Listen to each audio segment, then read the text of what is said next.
నమస్కారం. ప్రస్తుతం మనతో పాటు ప్రముఖ ఆధ్యాత్మికవేత్త, జ్యోతిష్య మరియు వాస్తు పండితులు జయప్రద శిష్లా గారు ఉన్నారు. వారితో మాట్లాడేద్దాం. అమ్మ నమస్తే. అమ్మ నమస్తే అమ్మ. శ్రీమాత్రే నమః. అమ్మ, మరి ద్వాదశ రాశుల వారికి అక్టోబర్ నెలలో ఎలా ఉండబోతుందో ఒక్కసారి తెలియజేయండి. ఏదైనా గ్రహ మార్పు జరిగే అవకాశం ఉంది అనేసి అంటారా? తెలియజేయండి. మన గోచారంలో ఉండే గ్రహాలన్నీ కూడా ఏంటంటే ఈ మాసంలో వృషభ రాశిలో గురువు, మిథున రాశిలో కుజుడు, మీన రాశిలో రాహు, కన్యా రాశిలో కేతువు, రవి, బుధుడు, తర్వాత కుంభరాశిలో శని భగవానుడు, వక్రిస్తున్న శని భగవానుడు, తులారాశిలో శుక్రుడు. సో ఈ గోచార ఫలితాల్లో రాశులన్నీ అనుకూలంగా ఉన్నప్పటికీ కూడా ఏంటంటే అక్టోబర్ 9వ తారీఖు నుంచి గురువు వక్రిస్తున్నాడు. గురువు ఎప్పుడైతే వక్రగతి చెందుతున్నారో కొన్ని రాశులకి అనుకూలంగా ఉన్నాయి, కొన్ని రాశులకి ప్రతికూలంగా ఉన్నాయి. సో అనుకూలమైన రాశులు ఏవి ఉన్నాయో, ప్రతికూలమైన రాశులు ఏమి ఉన్నాయో మనం మళ్ళీ తెలుసుకుందాం. కాకపోతే ఏంటంటే గోచారంలో ఇవి జరుగుతున్నాయి కనుక మార్పులు ఎప్పటి నుంచో ఎదురు చూస్తున్న ఎప్పుడైతే గురువు అనేది చాలా పెద్ద గ్రహం, సో ఆయన గురుబలం లేకపోతే జాతకాన్ని మనం పరిశీలించడానికి చాలామంది గురుబలం లేదు కదా అంత అనుకూలంగా చెప్పలేమని అంటుంటారు. దేనికంటే అక్కడ జాతకంలో ప్రాణశక్తి అనేది ఏంటంటే గురుబలం, చంద్రబలం, ఈ రెండు బలాలు ఎక్కువ చూసుకుంటారు. వీటిలో ఏ ఒక్క బలం ఉన్నా ఆ జాతకంలో ఆ జాతకుడికి అన్ని యోగాలు వస్తాయో రావో కరెక్ట్గా చెప్పగలుగుతాం.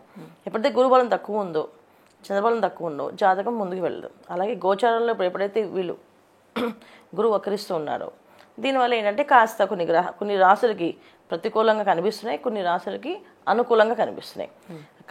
దాని గురించి మనం తెలుసుకోవాలనుకున్నప్పుడు ఈ రాశి ఫలాల్లో కుజుడు కొన ఈ మాసంలో 20వ తారీఖు తర్వాత కర్కాటక రాశిలోకి వెళ్ళి మళ్ళీ తిరుగమనంలో మిథున రాశికి వస్తున్నాడు. సో మిథున రాశి రావడం వల్ల దాదాపు మిథున రాశిలోనే స్తంభిస్తూ చాలా కాలం ఉంటున్నాడు ఆయన. సో దానివల్ల కొన్ని ప్రతికూలం కనిపిస్తుంది గ్రహాల్లో. సో వీటి గురించి మనం మాట్లాడుకుందాం. అలాగే అమ్మ, మరి ముందుగా చూసుకున్నట్టయితే తులారాశి వారికి ఎలా ఉండబోతుందమ్మా తెలియచేయండి అక్టోబర్ నెలలో. సో తులారాశి వాళ్ళకి ఈ మాసంలో చాలా వరకు ఏంటంటే అనుకూలంగా ఉంది వీళ్ళకి. అంటే దాదాపు వీళ్ళకి ఒక ప్రతికూలం తక్కువ, అనుకూలం ఎక్కువగా ఉంది. చాలా రోజుల నుంచి ఎదురు చూస్తున్నప్పుడు తులారాశి వారికి చాలా గత మాసం పోలిస్తే ఈ మాసం చాలా అనుకూలంగా ఉంది. ఎంత అనుకూలంగా ఉంది అంటే ఏ యోగాలు ఉన్నాయి వీళ్ళకి అంటే భూయోగం, ధనయోగం, వాహన యోగం అని చెప్పి ఈ యోగాలన్నీ ఉన్నాయి. ఈ యోగాలన్నీ ఉండడానికి కారణం ఏంటంటే వీళ్ళకున్న జాతకరీత్యా వచ్చే గ్రహాల్లో ఒక అనుకూలత. ఈ అనుకూలత వల్ల ఏంటంటే ఎప్పటి నుంచో కొనాలి అనుకున్న వాళ్ళు ఇల్లు అనుకున్న వాళ్ళు ఇల్లు కొనే అవకాశం ఈ మాసంలో శుభ్రంగా ఉంది. స్థలం మీద ఇన్వెస్ట్ చేయాలనుకున్న వాళ్ళకి, స్థలాల గురించి వెతుకుతున్న వాళ్ళకి మంచి స్థలం దొరకడము, స్థలం కొనడం అనేది జరిగే అవకాశం ఈ మాసంలో ఉంది. తర్వాత ఉద్యోగ ప్రయత్నంలో ఎవరైతే ఉన్నారో వాళ్ళకి ఉద్యోగాలు దొరికే అవకాశం, ఉద్యోగం దొరకడే కాకుండా మంచి ఉద్యోగం, మామూలుగా ఉద్యోగం దొరకడం ఏదో అడ్జస్ట్ అయ్యి జాబ్ తీసుకోవడం తప్పదు, జాబ్ లేదు కనుక తీసుకోవాల్సి వస్తుంది అనుకునేది కనుకంటే వీళ్ళు ఎదురు చూసేదానికంటే మంచి జాబ్, మంచి పోస్టింగ్లో మంచి ప్లేసుల్లో పడే అవకాశం ఎక్కువగా ఉంది. అంటే గవర్నమెంట్ సంబంధించిన వాళ్ళకు కూడా అనుకూలంగా ఉంది ఈ మాసంలో. ఇంకెవరికి బాగుంది అనుకుంటే వ్యాపారస్తులకి ఆర్థిక ఇబ్బందుల నుంచి బాధపడుతూ లాభాలు సరిగా లేక వ్యాపారం సరిగా నడవక ఇబ్బంది పడుతున్న వాళ్ళకి వ్యాపార అభివృద్ధి బాగుంది. ఈ మాసంలో చాలా చక్కగా అనుకూలంగా ఉంది. ఈ మాసంలో వ్యాపారస్తులకి అనుకూలంగా ఆర్థిక ఇబ్బంది నుంచి బయటపడే అవకాశం ఎక్కువగా ఉంది. చిన్న వ్యాపారాలు చేసే వాళ్ళకి చాలా అనుకూలంగా ఉంది. పెద్ద వ్యాపారస్తులకి కాస్త మధ్యస్థంగా ఉన్నప్పటికీ కూడా బాగుంది ఈ మాసంలో. ఎప్పటి నుంచి బాగుంటుంది వీళ్ళకంటే 9వ తారీఖు నుంచి గురువు వక్రిస్తున్నాడు ఈ గోచారంలో. సో ఎప్పుడైతే గురువు వక్రిస్తున్నాడో అప్పటి నుంచి పెద్ద వ్యాపారస్తులు కూడా చాలా అనుకూలంగా ఉంది. అక్టోబర్ 10 తర్వాత అనుకూలంగా ఉంది. గవర్నమెంట్ సంబంధించిన విషయాల్లో, గవర్నమెంట్ సంబంధించిన టెండర్స్ వాళ్ళకి, కమిషన్స్ బిజినెస్ చేసే వాళ్ళకి వీళ్ళందరికీ కూడా అనుకూలంగా ఉంది. అయితే గవర్నమెంట్ నుంచి వచ్చే పనులు కానీ, కోర్టు నుంచి ఏదైనా గొడవల నుంచి, కేసుల నుంచి బయటపడాలని అనుకునే వాళ్ళు మాత్రం ఈ అక్టోబర్ 16 తారీఖులో పని ఫినిష్ చేసుకోవాలి. ఎందుకు అంటే అక్టోబర్ 16 తర్వాత మళ్ళీ ప్రతికూలంగా మారే అవకాశం ఎక్కువగా ఉంది. కోర్టు సంబంధించిన వ్యవహారాలు, గవర్నమెంట్ సంబంధించిన టెండర్స్ వాళ్ళకి, తర్వాత గవర్నమెంట్ సంబంధించిన రావాల్సిన లావాదేవీల్లో ఏవైతే అమౌంట్లు రావాలనుకున్న వాళ్ళకి ఖచ్చితంగా 16 లోపు అయితే అనుకూలంగా ఉంది. 16 తర్వాత ప్రతికూలంగా మారే అవకాశం ఉంది. అది కాస్త నిదానంగా వచ్చే అవకాశం ఎక్కువగా ఉంది. తర్వాత వివాహ విషయంలో ఇప్పటి నుంచో వివాహం కాని వాళ్ళు, వివాహం కోసం ఎదురు చూస్తున్న వాళ్ళు ఈ మాసంలో వివాహం మంచి వార్తలు వినే అవకాశం ఎక్కువగా ఉంది. తర్వాత సంతాన భాగ్యం కూడా ఉంది. ఎప్పటి నుంచి అంటే అక్టోబర్ 9వ తారీఖు నుంచి సంతాన భాగ్య యోగాలు కూడా ఉన్నాయి. ఇప్పుడు గురువు వక్రిస్తున్నాడో అప్పటి నుంచి వీళ్ళకి అనుకూలమైన ఫలితాలు చక్కగా మనకు కనిపిస్తున్నాయి. తర్వాత ఈ మాసంలో వీళ్ళు చేయాల్సిన పరిహారాలు కొన్ని చేసుకుంటూ వెళితే ఉంటే ఇంకాస్త మెరుగయ్యే ఫలితాలు వస్తాయి కదా. ఇవి మనం చెప్పే విషయాలన్నీ కూడా అంటే గోచారంలో ఉండే గ్రహస్థితి గురించి చెప్తున్నాం. ఎవరి జాతకంలో పర్సనల్ జాతకంలో అంటే వాళ్ళు పుట్టిన తేదీ, డేట్ ఆఫ్ బర్త్ ఉన్న వాళ్ళకి వాళ్ళ జాతకంలో దశలు కోన యోగకాలంగా ఉంటే ఈ గోచార ఫలితాలు ఇంకొంచెం మెరుగైన ఫలితాలుగా వాళ్ళకి జరుగుతాయి. వాళ్ళ జాతకంలో ఒకవేళ ఇటువంటి ఇబ్బందులు ఏమైనా ఉంటే ఈ ఫలితాలు అనేది కాస్తంత కొంత మంచి ఫలితాలు అనిపించే అవకాశం ఎక్కువగా ఉంటుంది. ఎప్పుడు కూడా మన జన్మ జాతకం బట్టి మన జాతకం ఉంటుంది. గోచార ఫలితాలు అనేది మనం నడిపించే ఇప్పుడు నడవడిక ఎలా ఉంది, ఈ పరిస్థితి నుంచి బయటపడగలమా లేదా అనే విషయాల్లో ఇవి ఎక్కువగా చూపించుకోవచ్చు అన్నమాట. మరి రాజకీయ నాయకులకు ఎలా ఉందంటారమ్మా? రాజకీయ నాయకులకి పదవుల్లో ఉన్న వాళ్ళకి బాగుంది. కొత్తగా పేరు ప్రఖ్యాతులు రావాలి, కొత్తగా పదవుల్లోకి వెళ్ళాలనుకున్న వాళ్ళకి 16 తరగతులకు బాగుంది. ఆ తర్వాత మళ్ళీ ఇబ్బంది పాలయ్యే అవకాశం ఎక్కువగా ఉంది. ఈ రాజకీయ నాయకులకి అంత అనుకూలంగా అనిపించట్లేదు, కాస్తంత ఇబ్బంది పట్టే అవకాశమే ఉంది. ఎందుకంటే మనం ఏదైనా సరే తులారాశిలో శుక్రుడు ఉండడం వల్ల చాలా వరకు అన్ని విధాల కంఫర్ట్స్ అనేది లైఫ్లో వస్తున్నాయి.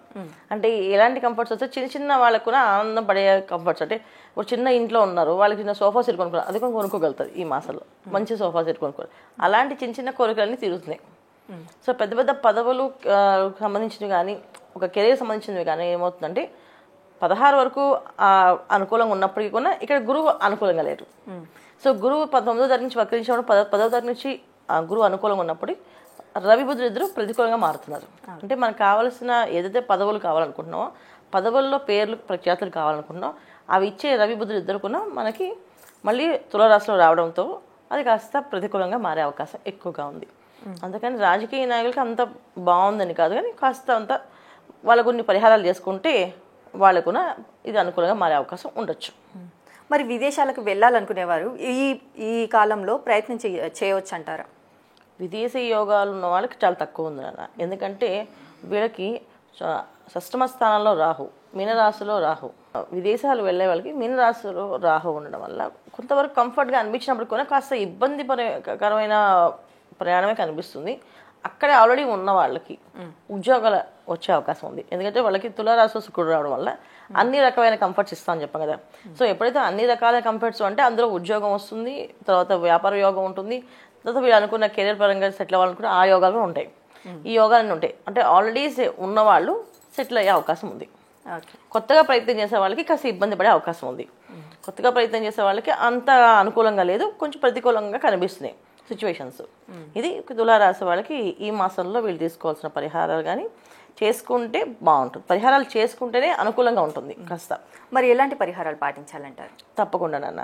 అయితే పరిహారాలు పాటించే ముందు ప్రతి ఒక్కరు ఏంటంటే తులారాశి ఒక రాశాధిపతులనే కాదు, సో తులారాశి వాళ్ళ పరిహారం ఏంటంటే ముందు వీళ్ళు చేయాల్సిన ఏంటంటే వీళ్ళకి అనారోగ్య సమస్య కూడా ఉంది. ఎందుకంటే రవి బుధుడు ఎప్పుడైతే 16వ తారీఖు నుంచి మారుతారు, తులలోకి వస్తున్నారో అప్పుడు కాస్త ప్రతికూలత ఉంది. తులారాశిలో ఉన్న శుక్రుడు వచ్చేసి వృశ్చిక రాశిలోకి వెళ్ళడం వల్ల ఏంటంటే వీళ్ళకి కొంత అనారోగ్య సమస్య వచ్చే అవకాశం ఉంది. కొంచెం ఆరోగ్యం జాగ్రత్తగా ఉంచుకోవాలంటే బయట ఆహారం తినకుండా ఇంట్లో ఆహారం తీసుకునేది ఉత్తమమైన ఫలితాలు వీళ్ళకి. సో మ్యాక్సిమం ఎప్పుడు 99% ఇంట్లో తినడానికి ప్రయత్నం చేయండి ఈ మాసం అంతా, బయట తినకండి. సో అనారోగ్య సమస్య ఎప్పుడైనా ఎలా వస్తుంది ఎవరికైనా అంటే బయట ఆహారం తినడం వల్లే వస్తుంది కదా. అలాంటి తినకుండా ఉండడం ప్రయత్నం చేయండి. ఇంకొకటి ఏంటంటే ఆరాధన. పొద్దున్నే సూర్యోదయం పూర్వమే నిద్ర లేవడము, సూర్య నమస్కారం చేసుకోవడం, సూర్య భగవాన్ని ప్రసన్నం చేసుకోవడం అనేది చాలా ముఖ్యం. ఎందుకంటే వీళ్ళకి రవి ప్రతికూలంగా మారినప్పుడు కెరీర్ సంబంధించిన ఇబ్బందులు వస్తాయి. అంటే కెరీర్ సంబంధించిన ఇబ్బందులు అంటే ఎటువంటి ఇబ్బందులు అంటే ఉద్యోగాల్లో తోటి ఉద్యోగులతో ఇబ్బందులు కానీ, తర్వాత ఇచ్చిన బాస్ వల్ల వీళ్ళకి వచ్చే ఇబ్బందులు కానీ ఉండొచ్చు. ఎక్కువ ప్రాజెక్ట్స్ ఇవ్వచ్చు, లేకపోతే ఎక్కువ డిస్టర్బ్ చేయొచ్చు, ఎక్కువగా ఈ పనికి అది ఒత్తిడి పెంచవచ్చు వాళ్ళ మీద. ఇలాంటివి జరిగే అవకాశాలు ఎక్కువగా కనిపిస్తున్నాయి కనుక సో అందుకని రవి భగవాన్ అనుగ్రహం కోసం ఎక్కువ చేస్తూ ఉండాలి. తర్వాత రెండవది ఏంటంటే పరమేశ్వరుడు అనుగ్రహం కోసం పూజ. సో ప్రతినిత్యం వీళ్ళు సూర్యోదయం పూర్వం నిద్ర లేచి సూర్య నమస్కారం చేసుకొని ఈశ్వర ఆరాధన అంటే ఓం నమ శివాయ కానీ, శివాయ నమః అని, శివాయ గురువే నమః అని మంత్రాన్ని కంటిన్యూ చేసుకుంటూ వెళ్ళడం వల్ల వీళ్ళకి అన్ని అనుకూలంగా మారే అవకాశం ఎక్కువగా ఉంది. సో తర్వాత నవగ్రహాల ప్రదక్షిణాలు చేయడం, ప్రతి ఆదివారం దేవాలయానికి వెళ్ళడం, నవగ్రహ ప్రదక్షిణాలు చేయడం, ఇవి చేసుకుంటుంటే మంచి ఫలితాలు, మెరుగైన ఫలితాలు వచ్చే అవకాశం ఈ తులారాశి వాళ్ళకి ఉన్నాయి. అలాగే అమ్మ, తులారాశి వారికి ఈ అక్టోబర్ నెలలో ఎలా ఉండబోతుంది, అలాగే వీరు పాటించాల్సిన పరిహారాలు ఏంటని కూడా చాలా చక్కగా వివరించారమ్మా. ధన్యవాదాలు. నమస్తే అమ్మ. శ్రీమాత్రే నమః.